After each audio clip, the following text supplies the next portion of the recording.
अथोइबा मिथुंगलेन ओइरिबी निम्पाल इम्फाल की प्रेसिडेंट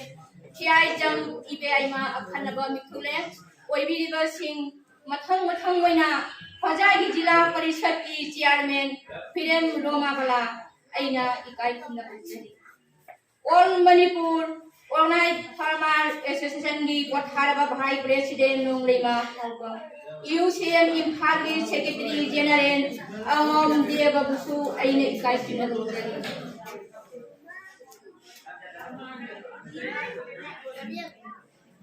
दोलपुखरी आंचलिक पंचायत की प्रेसिडेंट मोरांगखेन सोमिला बुसु अइने इकाई खुमना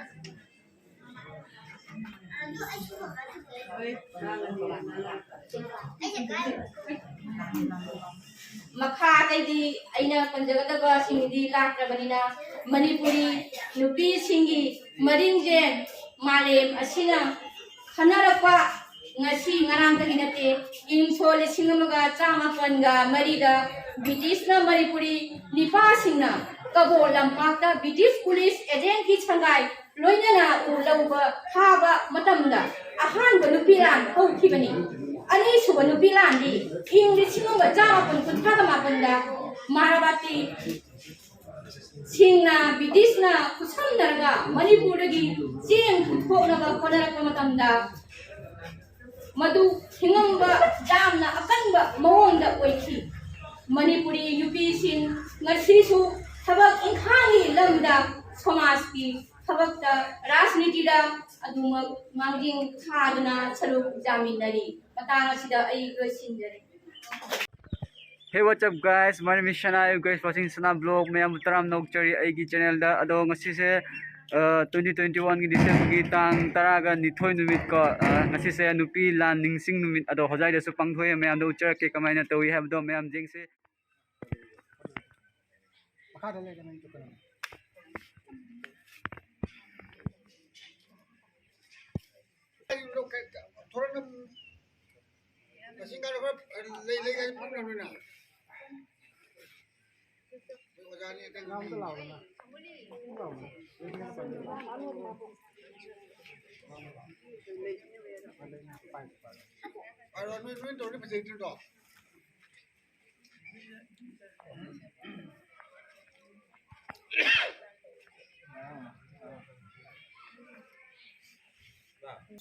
मरुइना मणिपुर दा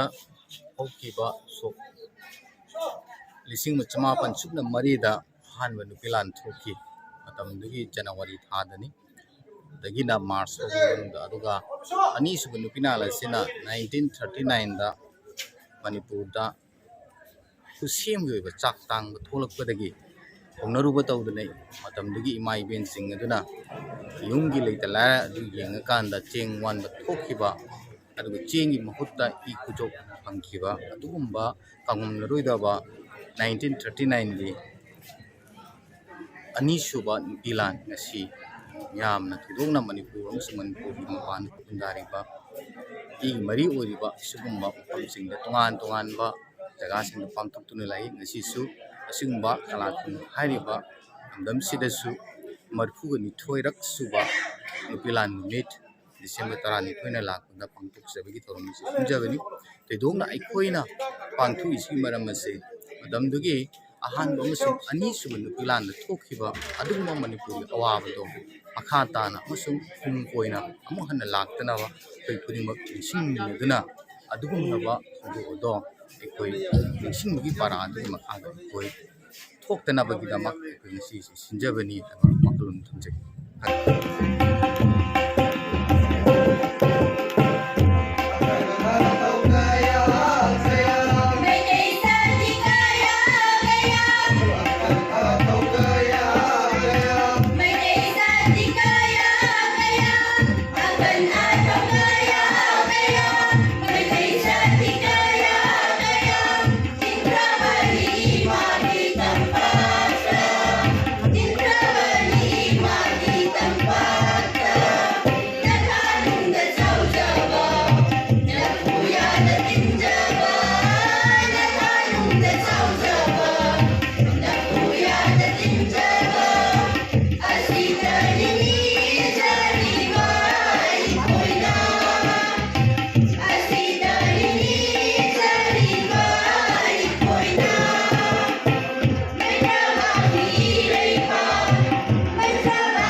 Hojai sida handak laisiga ahumlak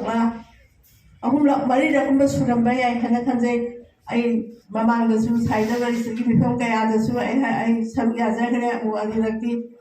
aduga ngasi 2007 adai matung oirangane aina ahanba ngasi Hojai da mafam sida yorokpasida asukki matik nungaiba faujai aigi thamoidasu ado ngasi mayamse amuk hanna aina ujaba phangjabada Hojai gi miyamsing asi ujaba phangjabada yamna nungai pung sigasu phawi aduna aikhoi haibase laknaragadi nungsinade nasanaragadi nungsinai amatoibagi wakhalna amatoibagi lipunna aikhoi se punsine ngasi asigumlaba NUPI Lan Ningshing THauram asi mamangdasu panbikhere kari dagi haurakibano kamaina tawkibano haibadu ado aikhoi Manipuri gi khunai akoi meidei khunai se sahi lising ani gi mataktagi hena puya leraklaba adungumba khunai mani haurakhamdagi hauna aikhoi gi khunai se kanagumba amatagi su akoi mikhapona hinglakiba khunai nate aduna aikhoi gi itihas gi tangkakta puyarigi tangkakta asoiba khara laihibadagi aikhoi lekha taraknabagi aikhoi mikha polanabi lambi yakpa horaki aduna aikhoi di tasena ima sinduna takpirami aikhoi se thauna lingjel aikhoi da utbirami aduna aikhoi na research-na lakpada 2033 AD dagina 1709 phause aikhoi puyarida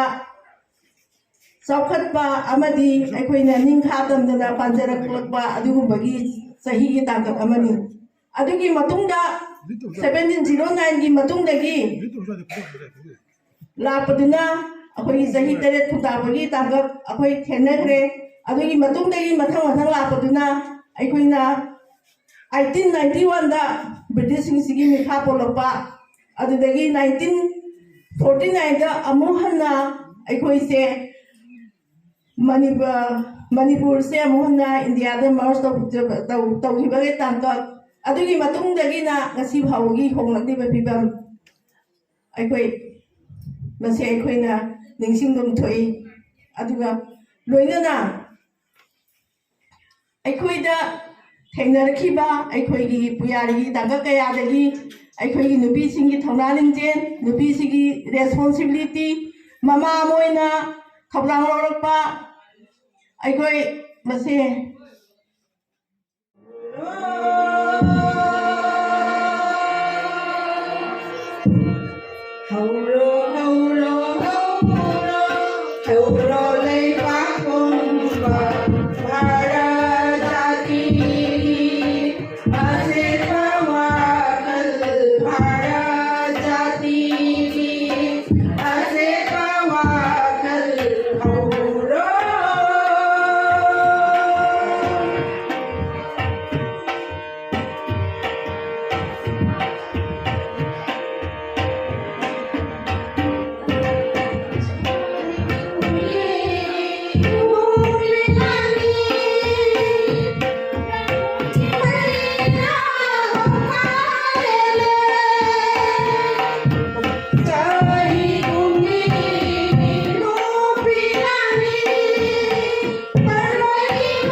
ꯑꯗꯣ ꯃꯌꯥꯝ video ꯑꯁꯦ ꯃꯇꯥꯡꯁꯤꯗ ꯂꯣꯏꯁꯤꯟꯖꯔꯒꯦ ꯃꯊꯪꯒꯤ ꯚꯤꯗꯤꯑꯣꯗ ꯑꯃꯨꯛ ꯐꯪꯅꯔꯁꯦ